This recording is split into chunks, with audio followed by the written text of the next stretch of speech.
morning. Okay, what would you like? Coffee. Coffee number 1 of the day. Coffee? I'll do a coffee.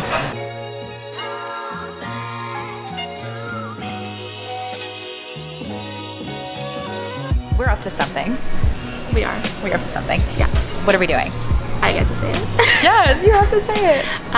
Okay, so we have officially brought Kent the intern, Kent the way overqualified intern. Wait, I'm still gonna call him an intern though. Is that okay? We have extended an offer for Kent to join us full time as our digital media producer, and he accepted. So today we are officially welcoming him in Honeybook fashion and Honeybook tradition with a really embarrassing bumblebee that you get to have on your chair as a newbie until it deflates. Easier and more like, oh my gosh. Oh my god! Good morning, Kent. Kent, do you like your bumblebee? Yeah, it's cute. I like it. Alright guys, I've been practicing this. The intern has become the master. Oh! Master intern, though. No, it's still the intern. Did we succeed in embarrassing him? Mm-hmm. Yeah? Are you gonna try to cut this out of the vlog? Yes, I am. No, I think it needs to be in there. Like, I'm really gonna miss intern. Wait, can we get you a producer chair? Yeah, oh my god. How long do I have to leave this bee up? Until it deflates. What? Are you serious? Yeah. The thing is, we meant to send it to what, 1,000 people? It was supposed to go to like 1,000 people and then ended up going to 28,000 people. Oh my god. It was a survey of people wanting to like join into our pre-trial like community database. And so it worked, but at the same time, like as I press send, all of a sudden I'm getting like all of these open rates, and I was like, I have the best subject plan ever. She really was. She was so. She's like, Natalie, look at this. Like, this is insane. How many people are responding? And we all just kind of looked at each other and we're like, that seems like a lot of people. How many did you send the email to? She goes, oh, it's just like 1,000 people. It's a small subgroup. You know, the ones that raise their hands. And I'm like, okay, cool. Fast forward, and we realized like it went to what, almost 30,000 people. And that's where the awkward turtle came in, because I was trying to think of the best way to communicate how awkward we felt. And then I found this little baby turtle gif, and it's like on its back, its little legs in the air, and it's like so cute. And the coolest part was like when we sent that email, we got so many responses, and I thought like we're gonna get hate. Like I was ready for people to be like, I want to unsubscribe, you guys are terrible, how did you send me this accidental email? But what we actually found was the opposite. There were so many people that were like, wow, it's good to know you guys are real. And that like sometimes you guys make mistakes too, and everyone just loved the GIF. So I just got a lot of like, this is the cutest GIF ever, you know. It's been a busy day. So you've officially been fired as an intern. Fired, yep. I was fired. And rehired. Immediately rehired. Within seconds as a...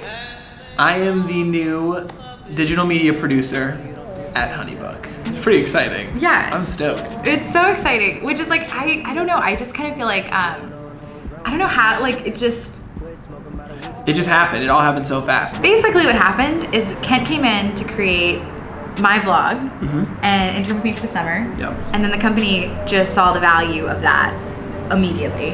And the fact that like, you're capturing footage in all our meetings, going on the road with us, documenting all the craziness, and even getting involved in helping with like other projects. Like if we're gonna start our podcast, you've done that. You've podcasted, so even having that expertise.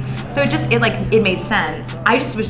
It was exciting how fast it happened. Definitely. Because I think they like saw this opportunity and they're like, he might leave. We need to get him before he leaves. Yeah, so this answers all those questions about like... Because everyone was asking, like, everyone what was happens? like, what happens to Kent when he leaves? What happens to Kent what happens to the blog? What happens to... Yeah, and we've been working on this for like, what, a week or so? A little more. We couldn't say anything until it was... Yeah, so like even to other employees in the company, we were just like, yeah. Oh, you know. Essentially my job now is whenever we're like, man, I wish we could make that a video, or man, I wish we could blank, that I do the blank, whatever fits in there. But it helps with communications too. Like I feel like this was a big gap that like I had experienced on the RTS side, because we just live now in a world, and I'm sure you guys can relate to this, where people are producing content 24 hours a day, but it's all like the same.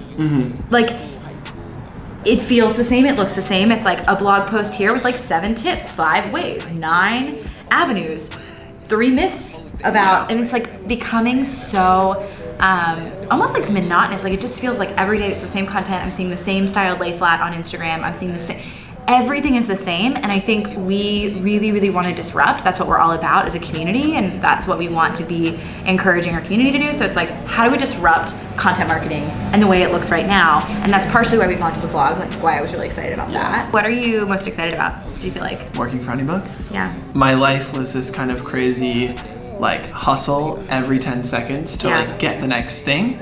And I don't want to knock that hustle at all. Like that was a huge part of my life. Yeah.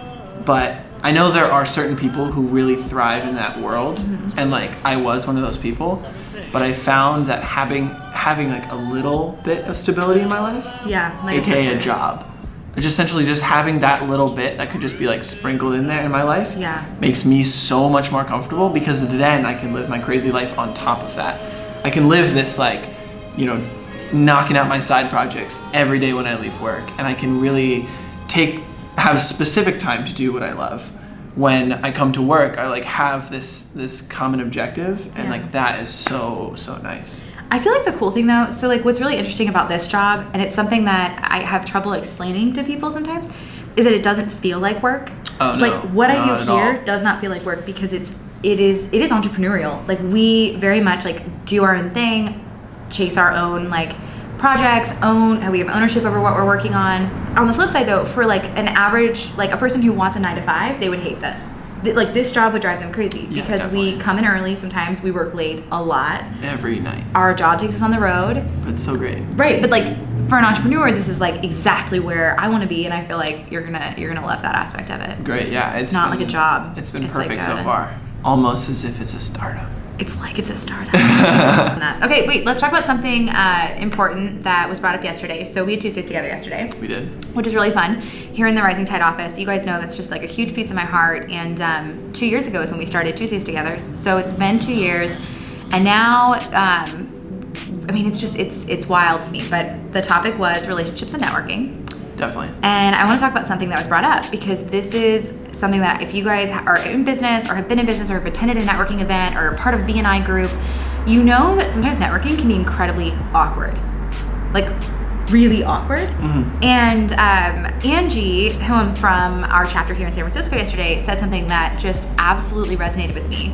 And it's the idea that in business, you need to serve before you sell. And it reminds me a little of like Gary Vee's like give, then ask, like jab, right hook, but in the idea and framework of networking. So like serving someone before you ask for something in return. That is literally what you did. So like you were like, hey, I have a talent. I vlog, I create video content. Yeah. I need an internship. Can I come out and help you and like create a vlog for you?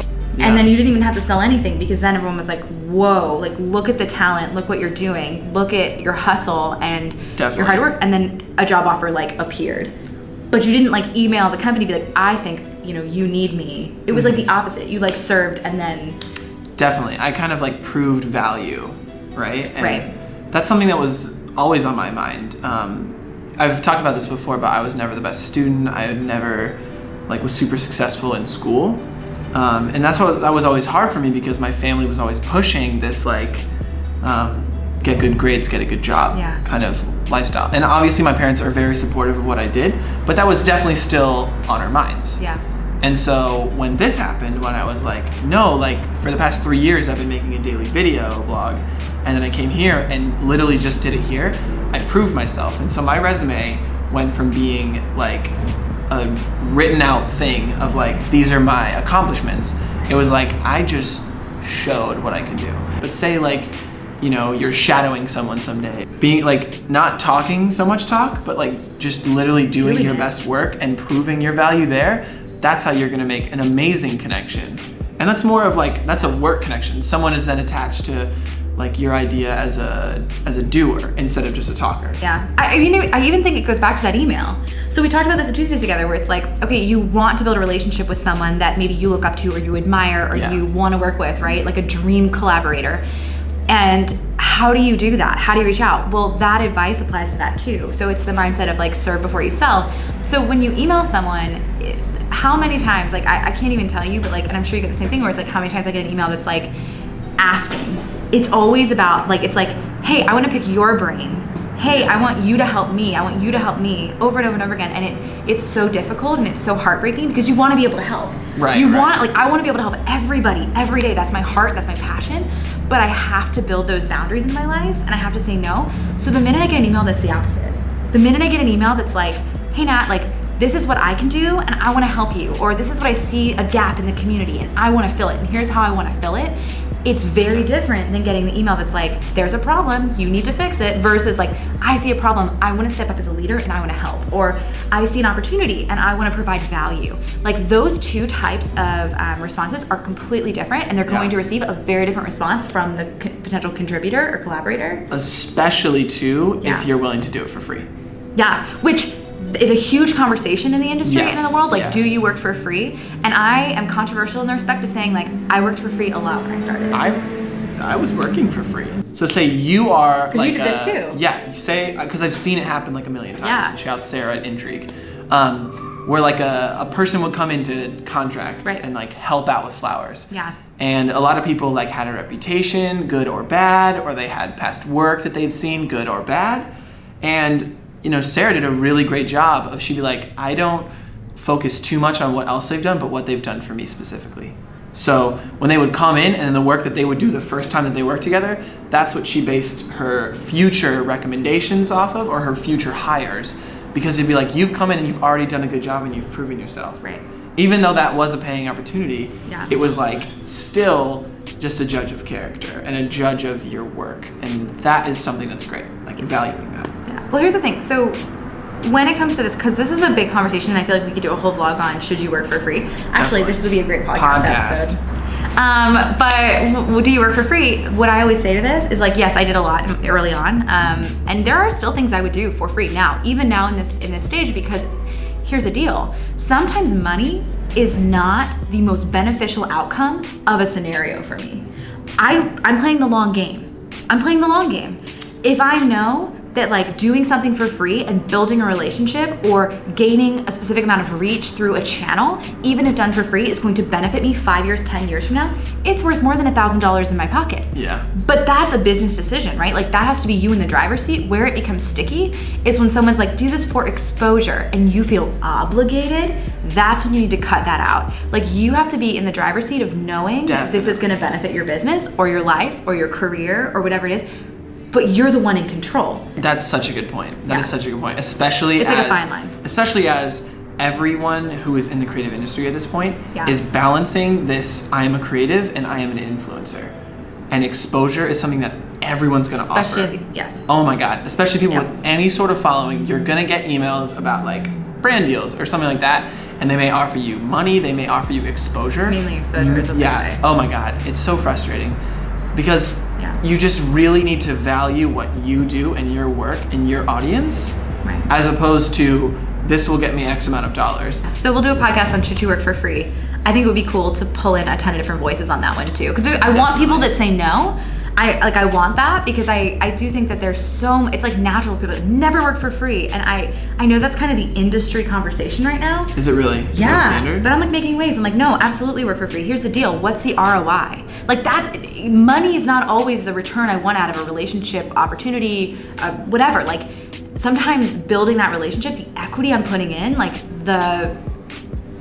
that's going to be worth more than anything they're going to put down on a check. Yeah. But that again, it has to be something that you are intentionally understanding and setting boundaries on. And even when you're working and it's not for free, like you still need to have that understanding of like what the agreement really is, because it's like communication and expectations. Those are like the two big things. Absolutely. You know. Absolutely. Yeah. I think, and going back to communication, that's networking. Love it. You just brought that full circle. I know. See what you did there? You like brought it all the way. Okay. Leave us a comment below, Facebook or YouTube, wherever you are. We just need voices. We need to hear your opinion on whether you think working for free is good or bad. Yep. We want these voices because we're looking for people to express it on our podcast. Yeah. So that's We'll have more info on that. So yeah, like please, like just be heard down there. Call? Oh, you're on the phone. You're on the phone. Yeah. Sorry, I didn't mean to interrupt you from your phone call. What? I gotta take this. Oh, do you? Okay. Yeah. Cool. Why'd she leave me in this? I don't have anything to do here. Of course. Oh, Heather, oh my gosh, of course. All right, sending you a huge hug.